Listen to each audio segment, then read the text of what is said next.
Assalamualaikum warahmatullahi wabarakatuh. Kami dari kelompok kelas C Prodi Gizi 2019. Di sini kami akan mempresentasikan hasil diskusi kami mengenai materi suplementasi, fortifikasi, formulasi. Sebelumnya saya akan memperkenalkan anggota saya yaitu Fakila Fadia Fatah, Cindra Emilia Pane, Atika Ramadhani Putri, Bestari Hasibuan, Dwi Septilenia Girsang, Sarmarina Sitanggang, Jessica Destari Natalia, dan juga Putri Faiza. Kami akan mulai dengan materi pertama, yaitu suplementasi makanan.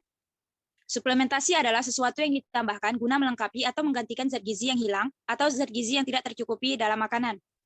Baiklah, yang pertama, bagaimana masyarakat dapat berpartisipasi dalam perencanaan dan pelaksanaan intervensi.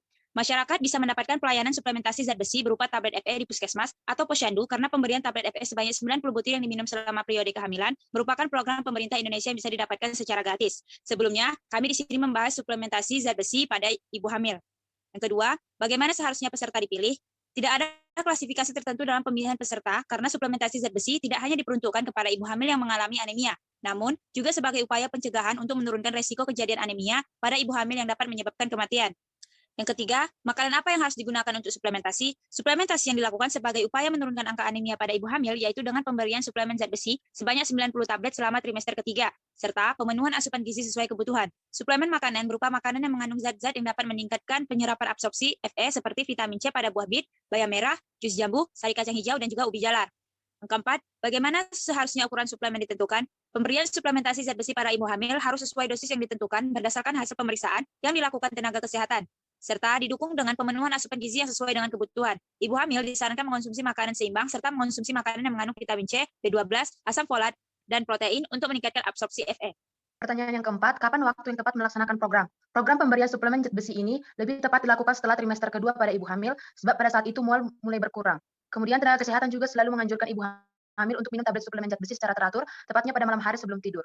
Minimal tablet yang harus diminum adalah 90 tablet selama masa kehamilan. Pertanyaan keenam, di mana lokasi makan atau tempat distribusi harus ditempatkan? Lokasi makan atau tempat pendistribusi suplemen zat besi ini biasanya dilakukan di posyandu atau puskesmas daerah setempat. Oke, selanjutnya, Sarma. Yang ketujuh, fasilitas yang dibutuhkan. Fasilitas yang dibutuhkan dalam program ini adalah yang pertama, ketersediaan layanan kesehatan serta tablet zat besi yang dapat diperoleh ibu hamil di daerah setempat, sehingga para ibu hamil dapat dipantau kesehatannya oleh tenaga kesehatan demi terwujudnya kesehatan ibu dan anak. Yang kedua, tersedianya pedoman bagi tenaga kesehatan dalam pelaksanaan pemberian suplemen zat besi pada ibu hamil. Pertanyaan ke-8, bagaimana seharusnya logistik program diatur dan dikendalikan? Pelaksanaan program pemberian tablet zat besi di Indonesia telah dilakukan sejak tahun 1970 oleh Departemen Kesehatan.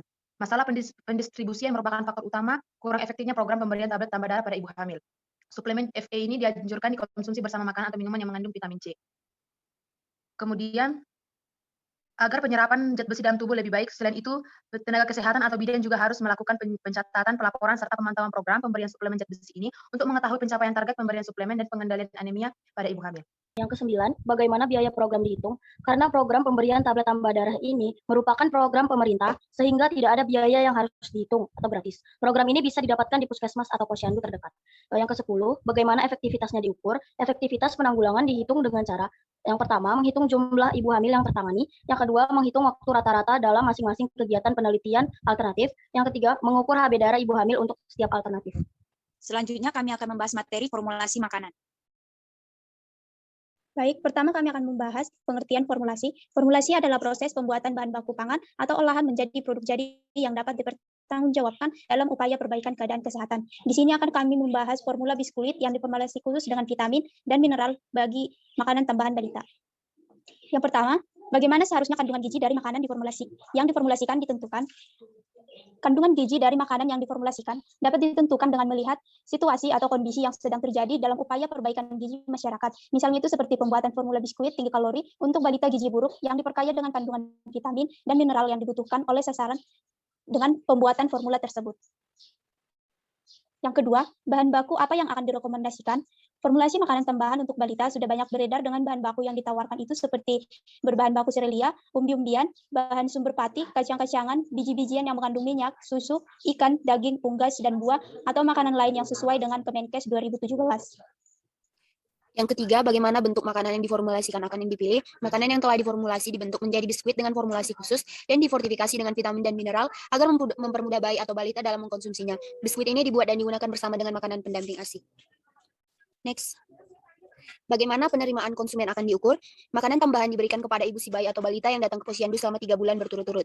Kemudian si ibu akan diberikan kuesioner data untuk mendata setiap pertumbuhan yang terjadi terhadap si bayi atau balita, serta setiap bulannya si bayi atau balita akan diukur untuk melihat perubahan berat badan dan tinggi badan.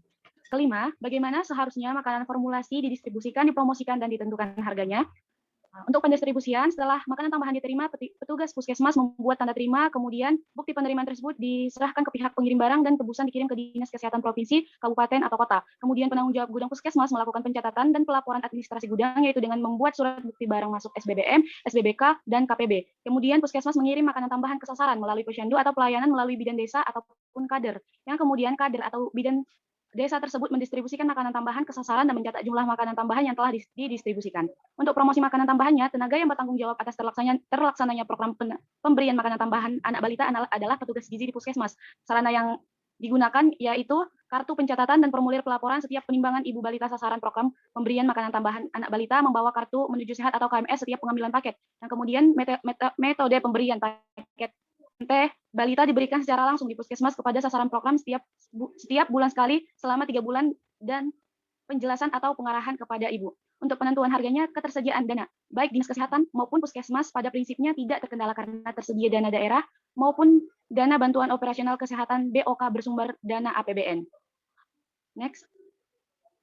Pertanyaan ke-6, bagaimana biaya dan efektivitas diukur? Terkait biaya atau dana untuk program PMT, tidak ada. Ini sesuai dengan wawancara yang sudah dilakukan dengan Kepala Puskesmas. Hal ini juga didukung oleh Kepala Gizi, mengatakan bahwa dana terkait pemberian makanan tambahan tidak ada, karena paket makanan tambahan langsung diadakan dari Dinas Kota dan Provinsi. Untuk efektivitas pemberian makanan tambahan kepada balita gizi kurang dapat diukur berdasarkan hasil pekerjaan yang dilakukan petugas gizi dan ibu dari balita sasaran dalam memberikan biskuit dan menu makan setiap hari kepada balita gizi kurang. Baiklah, selanjutnya kami akan membahas materi mengenai fortifikasi makanan. Pengertian fortifikasi makanan. Fortifikasi pangan adalah penambahan satu atau lebih zat gizi ke dalam pangan. Tujuannya adalah untuk meningkatkan tingkat konsumsi dari zat gizi ditambahkan untuk meningkatkan status gizi populasi. Fortifikasi pangan dapat mencegah defisiensi. Next.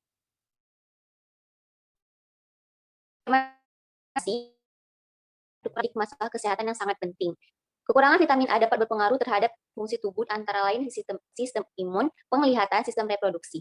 Fortifikasi vitamin A di dalam minyak goreng, sebelumnya Sarma, fortifikasi vitamin A di dalam minyak goreng merupakan cara yang efektif untuk mengatasi masalah kekurangan vitamin A. Selain itu, vitamin A merupakan vitamin yang dapat larut dalam minyak goreng, sehingga diidentifikasi bahwa vitamin A dapat difortifikasi dalam minyak goreng. Next. Berapa banyak fortifikan yang harus digunakan? Dalam penelitian jurnal ini tidak dijelaskan secara spesifik berapa fortifikan yang digunakan. Namun, penelitian ini menggunakan minyak vita sebagai pemberi intervensi untuk meningkatkan kadar vitamin A. Diperkirakan konsumsi vitamin A minimal 18 mikrogram per hari dari minyak goreng pada periode 12 minggu atau lebih akan meningkatkan status vitamin A secara bermakna. Next.